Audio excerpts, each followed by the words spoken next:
আসসালামু আলাইকুম।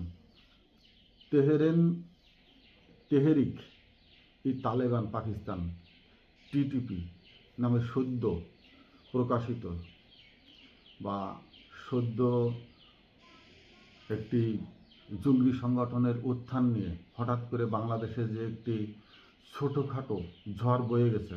আমি এর আগের একটি ভিডিওতে বলেছিলাম যে এটি মূলত এই নামটা ব্যবহার করা হয়েছে যাতে এদের দিয়ে সংগঠিত কোনো কার্যক্রমকে পাকিস্তানপন্থী বা আফগানিস্তানপন্থী হিসাবে চালিয়ে দেওয়া যায়। এদের দিয়ে বাংলাদেশে হঠাৎ কোনো হত্যাকাণ্ড, হঠাৎ কোনো রাজনৈতিক পটভূমি পরিবর্তনের ষড়যন্ত্রকে এই নামের উপরে চাপিয়ে দিয়ে পাকিস্তানকে দোষারোপ করে দেওয়া যায়। মূলত এই সংগঠনই সম্পূর্ণভাবে ভারতের অর্থায়নে, ভারতের যোগসাজশে এবং সরাসরি ভারতের রয়ের হস্তক্ষেপে এদেশে সংগঠিত। বিমান বাহিনীতে ভারতের যে প্রভাব সেটি আজকের নয়, অনেক দিনের। যারা যুদ্ধকে নিয়ে গ্লোবালি একটু চিন্তা ভাবনা করেন বা বর্তমান সময়ে যে যুদ্ধগুলো হচ্ছে, যদি রাশিয়া ইউক্রেন ধরি বা আজ 2 বছর ধরে চলা ইসরায়েলের সাথে যে যুদ্ধটা চলছে ফিলিস্তিনিদের, সেইটার কথা যদি চিন্তা করি, বা সম্প্রতি ঘটে যাওয়া ইরানের সাথে ইসরায়েল এবং আমেরিকার যে যুদ্ধ হলো, এখানে আপনারা যদি লক্ষ্য করে থাকেন দেখবেন পদাতিকের বা আর্টিলারির যত রেঞ্জেরই হোক যুদ্ধ কিন্তু নেই। সব যুদ্ধগুলোই হচ্ছে কিন্তু ক্ষেপণাস্ত্রের, বিমানের, মানে বিমানই ব্যবহার হচ্ছে। বর্তমান যুদ্ধে বিমানই ব্যবহার হবে যুদ্ধে, আর বাকি যা আছে সেই পৌরাণিক ধারার যুদ্ধ আর প্রয়োজন নেই। এখন যুদ্ধ আকাশপথে, যুদ্ধ হবে সাগরের থেকে ল্যান্ডে, জলে স্থলে, স্থলে জলে, এইভাবে একবার সম্পূর্ণ স্থলে যুদ্ধ হওয়া সেই দিন আর এখন নেই। অর্থাৎ স্থলে যখন অভিযান চলবে তখন যে ল্যান্ডের উপর অভিযান চলবে সেখানে কোনো মানুষ প্রাণী বেঁচে থাকবে না, শুধু ধুধু বিধ্বস্ত নগর, শহর, গ্রামগঞ্জ, লাশ, ভাঙাচুরো ভিটে, বোম্বিংয়ে পুড়ে যাওয়া বাড়িঘর, প্রতিষ্ঠান, এগুলোই থাকবে। অর্থাৎ সেখানে কোনো যুদ্ধের প্রয়োজন হবে না, সেটা প্রয়োজন হবে শুধু দখলের। যুদ্ধ হয়ে যাবে বিমানের। তো এই জন্যই ভারত বেছে নিয়েছে বাংলাদেশের বিমান বাহিনীকে। বিমান বাহিনীর ভিতরে যদি তাদের অভ্যন্তরীণ দালাল বা অভ্যন্তরীণ কোনো বৈমানিককে তাদের অনুগত করে রাখা যায়। বাংলাদেশ ছোট একটি রাষ্ট্র, এখানে যদি যুদ্ধ বাধে, যুদ্ধ বিমানগুলো ল্যান্ড করবার জন্য বা ফ্লাই করবার জন্য তেমন এয়ারপোর্টও নাই। যতগুলো যা আছে না কেন ভারতের অত্যন্ত কোলের ভিতরে হয়, সংকুচিত। তারপরেও যদি দু একটি বিমান ফ্লাই করতে পারে বা বোম্বিং করতে পারে খুব সীমিত আকারে, বোমারু বিমান চালানোর বৈমানিক বিমান বাহিনীতেও খুব সীমিত আছে, অর্থাৎ বিমানই তো নাই আমাদের দেশে। তারপরে সেনাবাহিনীর যেসব পাইলট তৈরি করে বোমারু বিমানের চালানোর জন্য, এটা তো সিভিল এভিয়েশন না, সিভিল এভিয়েশন বা পাবলিক যাতায়াতের জন্য যে বিমানগুলো, সেগুলো তো নর্মালি তখন যুদ্ধ বিমানে পরিণত হবে কি না সেটা পরের বিষয়। সেগুলো থেকে তো যুদ্ধ পরিচালনার কোনো সরঞ্জাম নেই বা সেইভাবে ওই ডেকোরেশনও করা থাকে না বিমানগুলোর জন্য। কিন্তু যুদ্ধ বিমানগুলোর ডেকোরেশনই থাকে যুদ্ধের জন্য, বোম বহনের জন্য, বোম ডিসপোজালের জন্য, বোম ছোড়ার জন্য, বা সেই বিমানগুলোকে কেন্দ্র করেই বিমানের ক্রু তৈরি হয়, বিমান পাইলট তৈরি হয়। তো তাদেরকে যদি একটি অংশ ভারত নিজেদের পোষ্য করে রাখে আগের থেকে পরিকল্পিতভাবেই, তাহলে সেই বিমান যুদ্ধই যদি না করতে পারে, বাংলাদেশের তো ল্যান্ডে ভারতের সাথে যুদ্ধ করা খুব একটা যুদ্ধযুক্ত না, হয়তো খুব ছোট আকারে কোনো একটা অংশে অপারেশন করলো, ক্ষুদ্র আকারে, সেগুলো কোনো যুদ্ধর ভিতর আসে না। ছোটোখাটো অপারেশন এগুলো হয়ে আসছে দীর্ঘদিন ধরে, আবার হয়তো হতে পারে, কিন্তু সেটা ওই অঞ্চলের ভিতরে সীমিত থাকবে। কিন্তু বৃহৎ আকারে যদি যুদ্ধর ঘোষণা হয়, যুদ্ধ করতে হয়, তাহলে সেখানে বিমানই প্রথম হিট আনতে হবে, বিমান দিয়েই। এখন সেইটাই আমি বলছিলাম, বিমান বাহিনীকে কেন টার্গেট করলো। আমি ছোট একটি উদাহরণ দিয়ে বলি আপনাদের, যারা ৭১ সালে যুদ্ধের কথা মনে আছে, খুলনাতে যে বিমানটির উপরে আক্রমণ হয়, যেখানে ইঞ্জিন আর্টিফিশিয়াল রুহুল আমিন নাকি নূর মোহাম্মদ, রুহুল আমিন সম্ভবত, রুহুল আমিন বিমান বাহিনীর বীরশ্রেষ্ঠ শহীদ হন। সেটি বাংলাদেশের একটি যুদ্ধ জাহাজ ছিল। বাংলাদেশের যুদ্ধ জাহাজ 25শে মার্চের পরেই কিন্তু বাংলাদেশের স্বাধীন একটি পতাকা উত্তোলিত হয় এবং সমস্ত জায়গায়, সমস্ত ক্যান্টনমেন্টে, প্রতিষ্ঠানে এবং মুক্তিযোদ্ধারা এবং সেনাবাহিনীরা যে যতগুলো অভিযান চালাতো, মুভমেন্ট করতো, আমি তো দেখেছি, আমি তো ছিলাম, বাংলাদেশের পতাকা সেখানে বাধা থাকতো। সেই অভিযানগুলো বাংলাদেশের পতাকা আগে মুভ করত। খুলনাতে যে জাহাজটির উপরে বোম্বিং করা হয়, সেখানে বাংলাদেশের পতাকা উড়ছিল। কিন্তু ভারতের বিমান যেদিন ঢুকলো 10 তারিখে, ঢুকে যে বোমাগুলো ছুটছিল, সেই বাংলাদেশি জাহাজের উপরে ভারত বোমা নিক্ষেপ করে। কেন? এর পিছনে কি কারণ ছিল?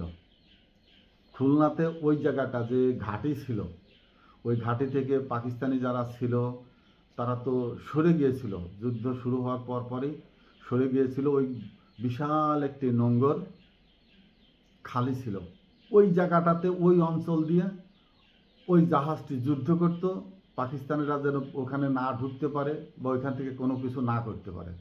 ভারত প্রথমে ঢুকেই ওই জায়গাটাতে বোমা নিক্ষেপ করে এবং বাংলাদেশ ওই জাহাজটাকে পুড়িয়ে ডুবিয়ে দিয়ে শেষ করে দেয়। কারণটা কি জানেন? রাজনৈতিক কারণ।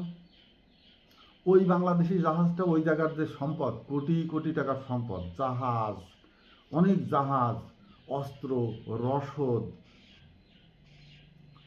আপনার যোগাযোগের জন্য, বিমান টু বিমানের যোগাযোগের জন্য যে টাওয়ারগুলো তৈরি করা ছিল জাহাজের উপরে, সমস্ত কিছুকে তারপর 1 সপ্তাহের ভিতরে ওই জায়গা খালি করে ফেলে ভারত। অর্থাৎ ওই জায়গা থেকে সমস্ত কিছু ভারত নিয়ে চলে যায়। এই জন্যই বাংলাদেশের ওই জাহাজটির উপরে আক্রমণ করা হয়েছিল। যদিও তার সেই ইঞ্জিন চালু রেখেছিল রুহুল আমিন, তাকে সে কুলি আসার পরেও ভারতীয়রা কিন্তু তাকে মারে, ব্যানেট দিয়ে খুঁচিয়ে খুঁচিয়ে মারে তারা, ভারতীয়রা কিন্তু, ভারতীয় সৈনিকরা। এইখানে আপনার রাজনীতি বুঝতে হবে। এদেশে বিমান বাহিনীর 2-4 জন পাইলটকে তারা যদি হাতে রাখতে পারে, 2-4 জনই যথেষ্ট। বাংলাদেশের বাকি যে বোমারু বিমানগুলো উড্ডয়ন হবে, ওদের দিয়েই আক্রমণ করাবে বাংলাদেশের বাকিদেরকে দিয়ে, বলবে ওটা ছিল, যেমন ভারত বলেছে ভুলভাবে আমরা চিহ্নিত করতে পারিনি, এই জন্য আমরা ভুলভাবে ওখানে বোমা নিক্ষেপ করেছিলাম। তো এদের দিয়ে যখন বাংলাদেশের পক্ষের যোদ্ধাদের বিমানে আক্রমণ করাবে, বলবে ওটা ভুলভাবে আক্রমণ করা হয়েছে। চিন্তা করে দেখেন, ভুলভাবে আক্রমণ করা হয়েছে এইটা বলে শেষ হয়ে যাবে, এই দোহাই দিয়ে তারা পার পেয়ে যাবে। এই যে গভীর ষড়যন্ত্র, বাংলাদেশের পলিটিশিয়ান নেতারা, কি বলবো আমি, আমার চোখে সেই দূরদর্শিতা সম্পন্ন নেতা আমার চোখে পড়ে না, যে যারা ডিপলি, গভীরে চিন্তা ভাবনা করে। সবাই আসে গাড়িতে ফিলা করাবে। ওই যে গতকাল দেখলাম যে সবচেয়ে ঘৃণিত কয়েকজন এমপি, ওই যে রাশেদ খান মেনন, ইনু, এদেরকে যখন কোর্টে আনা নেওয়া হচ্ছে, এরা তো চিহ্নিত অপরাধী, বাংলাদেশের বিরুদ্ধে ষড়যন্ত্রকারী, মানবতা বিরোধী অপরাধের আসামি। কিন্তু পুলিশের যত বড় র্যাঙ্কের লোকই হোক না কেন, তাদেরকে ছাড় করতে হচ্ছে। মানে ওই যে তকমা লাগিয়ে দিয়েছে, তারা এমপি ছিল, মন্ত্রী ছিল, তাদেরকে ছাড় বলতে হবে। এখন বর্তমান সরকারও কিছু দালালকে এমন জায়গায় উঠিয়ে দিয়ে গেল যে সারা জীবন এই প্রশাসনের লোকদেরকে স্যার বলতে হবে। গোলাম মাওলা রনিকে সবাই স্যার বলতে হয়, উনি এমপি ছিলেন, ওনাকে স্যার বলতে হবে। কিন্তু বাংলাদেশের হৃদয়ে যে কত বড় ভয়ঙ্কর সাপ, সার পোকা, রক্ত চুষে খাওয়া বাংলাদেশের জারজ রাজনৈতিক নেতা, এদেরকে স্যার বলতে হয়, এদেরকে একেবারে পরিকল্পিতভাবে এটা চিহ্নিত। বাংলাদেশের আওয়ামী লীগ বলেন, বিএনপি বলেন, যে যেখানে যে রাজনীতি করুক না কেন, এদেরকে নিজেরা বসে বৈঠকের মাধ্যমে কাকে কাকে এই জায়গায় এনে দেওয়া যায় যেন প্রশাসন এদের করায়ত্ত থাকে, বাংলাদেশের রাজনীতি যেন এদের আন্ডার গ্রিপে চলাফেরা করে, সেইভাবে চিন্তা ভাবনা করে দেশকে রাজনৈতিকভাবে শক্তিশালী করবার মতো নেতা আসলেই ছিল না। ম্যাডাম খালেদা জিয়া ছিলেন, কিন্তু তিনি সীমিত হয়ে পড়েছিলেন দলের অভ্যন্তরীণ ষড়যন্ত্রের পক্ষে। কিন্তু এই সময়টা এখন আমারও মাঝে মাঝে আগলা আগলা মনে হয়। আগলা কি ওই আগলা মবিনের চুলের মতোই মনে হয় যে বাংলাদেশে একজন পুরুষ প্রধানমন্ত্রী আসলেন, খটকা লাগে হঠাৎ যে বাংলাদেশের প্রধানমন্ত্রী তারেক রহমান, খটকা লাগে। তারেক রহমান প্রধানমন্ত্রী, পুরুষ মানুষ, কিভাবে সম্ভব হলো? একজন পুরুষ মানুষের প্রয়োজন আছে রাজনীতিতে। পুরুষ মানুষের যে ব্যক্তিত্ব দিয়ে দলকে গড়তে চায়, সংগঠনকে শক্তিশালী করতে চায়, পুরুষ মানুষ যে তার নিজস্ব পৌরুষত্ব দিয়ে দেশকে সেইভাবে পৌরুষত্বের জায়গায় নিতে চায়, সেটা তো প্রতীয়মান হচ্ছে আস্তে আস্তে। কিন্তু বাংলাদেশের যে দালাল রাজনীতির অঙ্গনে ভরে আছে, সেই জায়গাটা পরিষ্কার করার দরকার। কিন্তু হয়তো আরও 55 বছর সময় লেগে যাবে সেই দেশপ্রেমিক রাজনৈতিক নেতা প্রতিষ্ঠিত হতে। এখন যারা এনসিপিতে আছে, নাহিদ, সার্জিসের কথা আমি বলবো না, সার্জিসের নাম অন্য বিষয় নিয়ে অত্যন্ত নিখুঁত তদন্ত চলছে, দেখা যাক সে কাদের দ্বারা প্রতিষ্ঠিত নেতা। হাসনাতরা, এই ছেলেগুলো এবং বর্তমান প্রজন্ম, এরা যখন নেতৃত্বে আসবে তখন কতটুকু পরিবর্তন হবে হয়তো আমরা থাকবো না। এই অঞ্চলের দক্ষিণ এশিয়ার মানচিত্রে বড় ধরনের পরিবর্তন আসবে। বাংলাদেশ হয়তো এর থেকে আরও বর্ধিত হবে, দেশের সংখ্যা বাড়বে। তখন বাংলাদেশের অবস্থান কী হবে, কতটুকুন হবে, এখন থেকে সেই চিন্তাভাবনা, সেই থিম, সেই কনসেপ্টটা নতুন জেনারেশনের মতো দেওয়ার মতো নেতৃত্ব বা নেতাই তো আমি এখনও মঞ্চে দাঁড়িয়ে কথা বলতে দেখি না। যারা কথা বলছে শুধু চামচামি করা যায় কীভাবে, শুধু নেতা বাই নেতা, নেতা বাই নেতা, মনোতুষ্টি সন্তুষ্টির জন্যই বক্তৃতা দেওয়া হয়। কিন্তু নতুন জেনারেশনকে জাগিয়ে তুলে তাদের চেতনায় উদ্বুদ্ধ হয়ে বাংলাদেশের পক্ষে কিভাবে কাজ করতে হবে, কারা আমাদের ভূশত্রু, কারা আমাদের জাতিগত শত্রু, কারা আমাদের ভাষাগত শত্রু, কারা আমাদের বর্ণের শত্রু, কারা আমাদের অর্থনৈতিক শত্রু, স্বাস্থ্যের শত্রু, কারা আমাদের সামাজিক শত্রু, আলাদা আলাদা খাত নিখুঁতভাবে বের করে দিয়ে কারা আমাদের ভূখণ্ডের জন্য শত্রু, কারা আমাদের পতাকার শত্রু, এই জায়গাগুলো চিহ্নিত করে কোনো পাঠ্যপুস্তকেও আসে না, কোনো বক্তৃতায় আসে না, কোনো গবেষণা লব্ধ লেখাও আমি খুঁজে পাই না। আমাদের তো এখন সেই বসে লেখার সময় হয় না। আমাদের ঘাড়ে পিঠে দাবড়াইয়ে নিয়ে বেড়াচ্ছে সংসার নামক এক পাগলা ঘোড়া, খেপাটে ঘোড়া।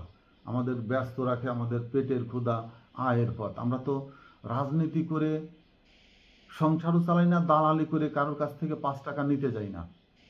কিন্তু এই পেটের দায়, সংসারের দায় সময় দিতে গিয়ে বিবেকটা তো থেমে থাকে না। বিবেক কথা বলে, বিবেক জাগ্রত থাকে, বিবেক যাতনা দেয়, বিবেক অশ্লীলভাবে যন্ত্রণা দেয়, সেই প্রসব যন্ত্রণার থেকে তীব্র যন্ত্রণা দেয় এইসব কর্মকাণ্ড দেখে। এবং বাংলাদেশের রাজনীতির যে কারা ওইখানে বসে কি করছে দেখে শরীরের ভিতরে এক ধরনের মরণ যন্ত্রণা সৃষ্টি হয়, বিষের যন্ত্রণা সৃষ্টি হয়। নীরব থাকা তো সম্ভব না, কিন্তু এই নীরবতার যে যন্ত্রণা, এটা ইয়াং জেনারেশনের ভিতরে কিভাবে তাদের জেনেটিকের ভিতরে ঢুকিয়ে দেওয়া যায়, তাদেরকে শক্তিশালী একটি জাতি হিসাবে গড়ে তোলবার যে মানসিক সাইকোলজিক্যালি মডিফাইড করবার মতো একজন নেতাও কি মনে হয়?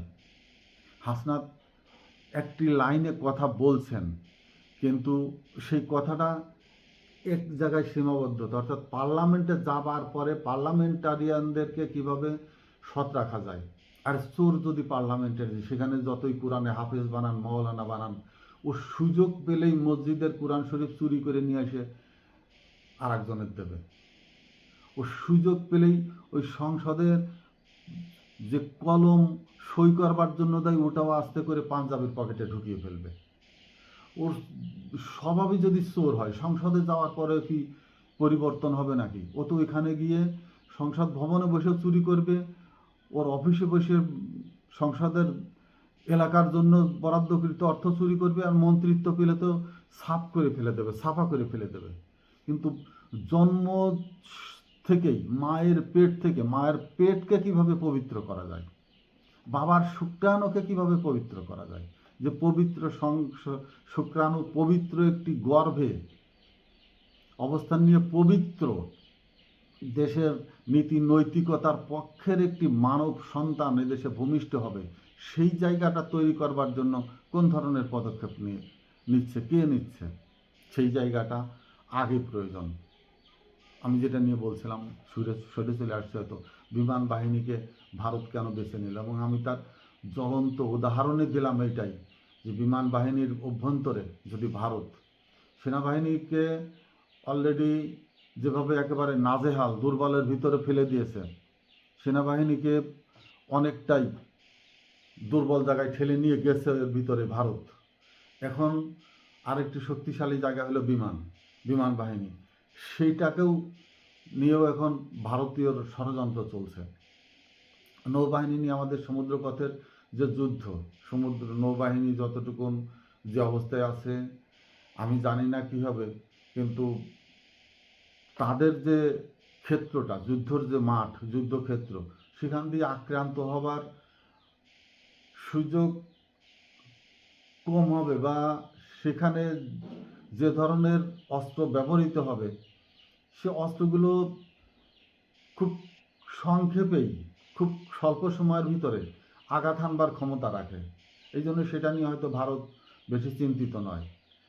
কিন্তু যদি বিমান বাহিনী দ্বারা তাদের পার্শ্ববর্তী এয়ারপোর্টগুলো যদি আক্রান্ত হয়, বা তাদের অস্ত্রাগারগুলো আক্রান্ত হওয়ার ভয় আছে, এই জন্য বিমান বাহিনীকে ব্যবহার করছে।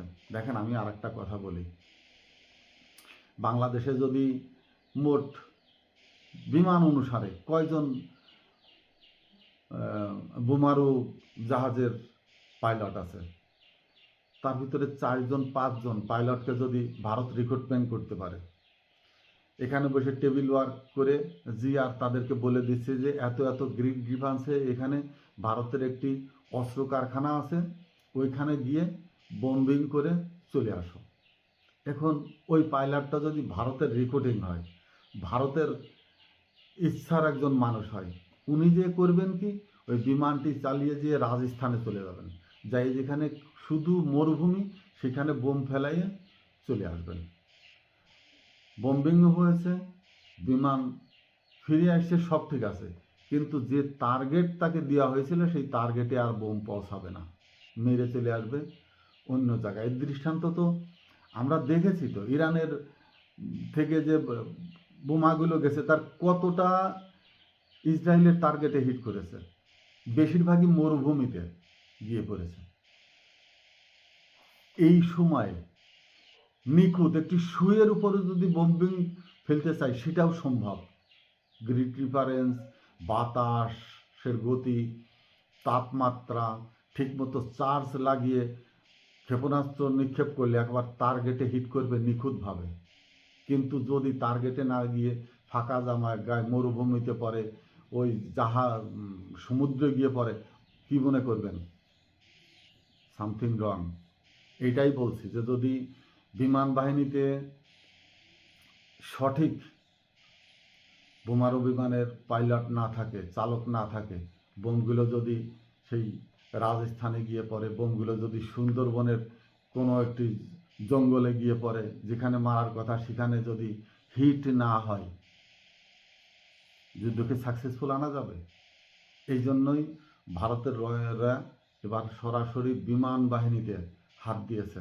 বিমান বাহিনীর আরও কারা এর অভ্যন্তরে প্রথম থেকেই এ পর্যন্ত আরও কারা আছে এটি তদন্ত করা উচিত, এবং তাদেরকে সম্মানের সাথেই সরিয়ে দেওয়া উচিত। কারণ মনস্তাত্ত্বিকভাবে তারা যদি ভারত ডিফেন্ডেবল হয়ে পড়ে, তাহলে দেশের পক্ষে তারা কাজ করবে না। অতএব বিমান বাহিনীতে যে রকমের একেবারে নতুন করে সাজানো উচিত, নৌবাহিনীতেও খেয়াল করা উচিত, বা তার ভিতরেও গোয়েন্দারা কি করছে আমি বুঝি না কিছু। বিমান কোথায় ডিজিএফআই তো বিকৃত হয়ে গিয়েছিল। তারা হয়তো জেনেও না জানার ভান করে থাকবে, দেখেও না দেখার ভান করা থাকবে, এবং তাদের যদি নির্দেশ দেওয়া থাকে যে বিমানের দিকে তোমরা চোখ দিও না, ওটা আমরা নিজেরাই তদারকি করছি, হয়তো ডিজিএফআই সেখানেও খেয়াল করবে না বা করছে না। কিন্তু এই মুহূর্তে আমি তারেক রহমানের সরকারকে, প্রতিরক্ষা খাতকে বিনয়ের সাথে অনুরোধ করব, আপনাদের ইন্টেলিজেন্স ব্রাঞ্চের কার্যক্রম বাড়াইতে হবে সমস্ত সংস্থাগুলোর অভ্যন্তরে। শুধু ডিসিপ্লিনারি দেখলেই হবে না, কে আউটপাস গেল, কে আউটপাস ছাড়া গেল, কে কী কোর্স কী অবস্থায় আছে, এই বেডিং রিপোর্ট তৈরি করে ডিজিএফআইয়ের কাজ মনে হয় শেষ হবে না। বেডিং রিপোর্টের সাথে মুভমেন্ট, তাদের সাথে সংশ্লিষ্ট মানুষের মুভমেন্ট, তাদের পারিবারিক যোগসূজ্যতার মুভমেন্টগুলো নিখুঁতভাবে দর্পণে আনা উচিত, খেয়াল রাখা উচিত, এবং তাদের তৎপরতারও একটি প্রতিবেদন সরকারকে জানানো উচিত বলে আমি মনে করছি। আসসালামু আলাইকুম।